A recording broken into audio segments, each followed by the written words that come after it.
ఆ భాగవతాన్ని సరస్వతీ నదీ తీరంలో ఉన్నటువంటి రేగుపళ్ళ తోటలో కూర్చొని వ్యాసుల వారు పరమానందాన్ని అనుభవిస్తూ భాగవత రచన చేశారు.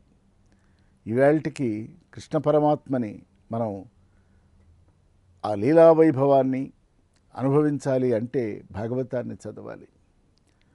భాగవతం నిండా వైరాగ్య విభూతులున్నాయి. ఇప్పుడు అనుకున్న భక్తి ఉంది. భక్తుల పరమైనటువంటి కథంతా భాగవతమే. నిజానికి భాగవతంలో కృష్ణుడు శ్రీ మహావిష్ణువు అప్పుడప్పుడు కనిపిస్తాడు, కానీ అంతఃసూత్రంగా ఉన్నాడు. అన్ని స్కందాలలోనూ ఆక్రమించి ఉన్నటువంటి మహావిష్ణువు యొక్క పరివ్యాప్త స్థితి మామూలు స్థితి కాదు.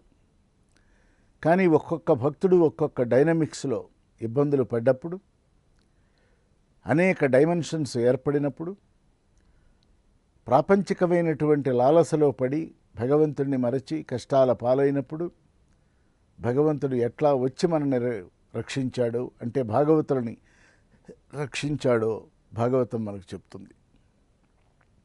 అంటే ఏమవుతున్నది?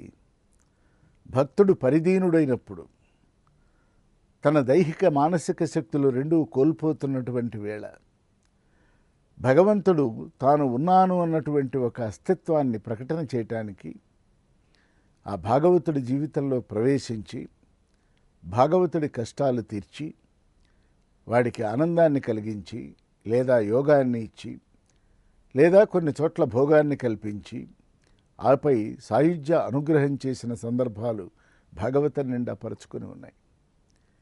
ఇది ఒక అద్భుతమైనటువంటి రసాయనం, ఆల్కెమీ అంటామే. మనస్సుని మార్దవం చేసుకోవాలి. దానికి పల్లవించేటువంటి లక్షణం ఉంది. ప్రశాంతంగా ఉండగోరేది మనస్సే, ఉండనివ్వంది మళ్ళీ మనస్సే.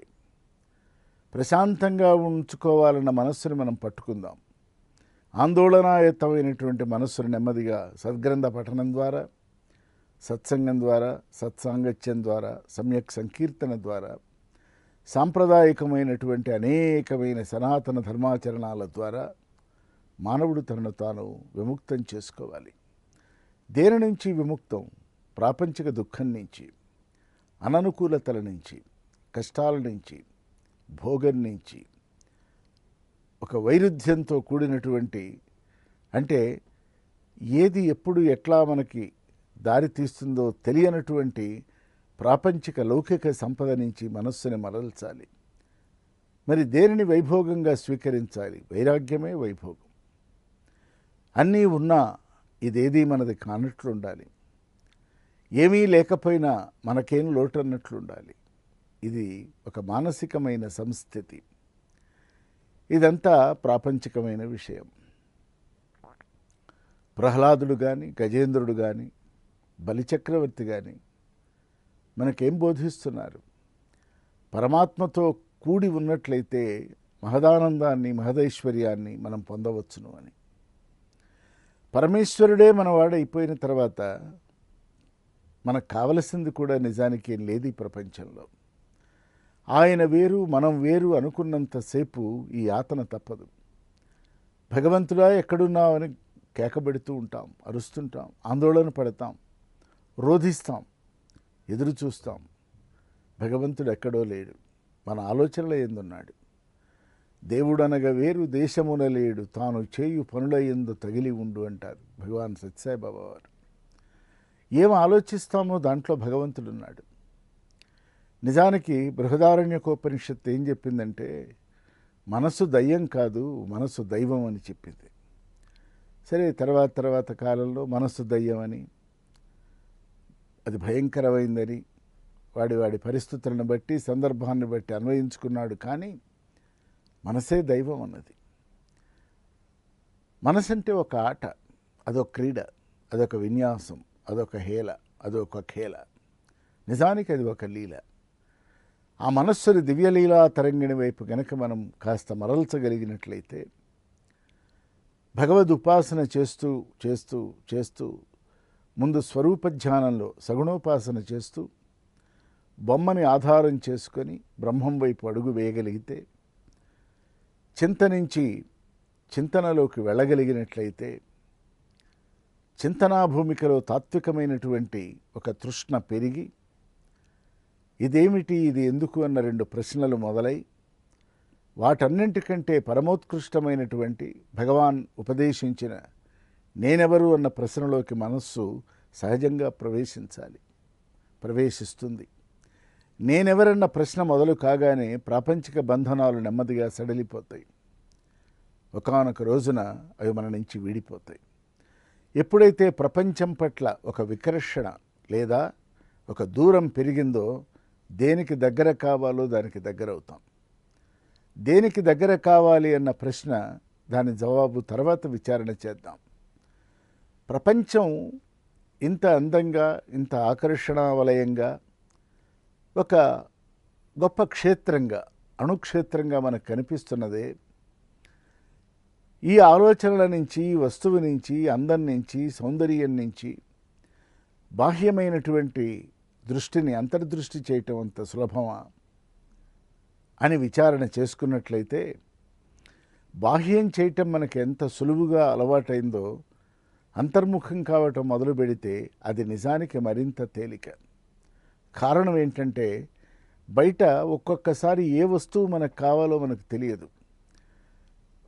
ఏ వస్తువు వలన మనకు నిజంగా ఆనందం కలుగుతుందో అది తెలియదు. చాలా వస్తువులు ఉన్నాయి, భిన్న భిన్నమైన రీతుల్లో ఉన్నాయి.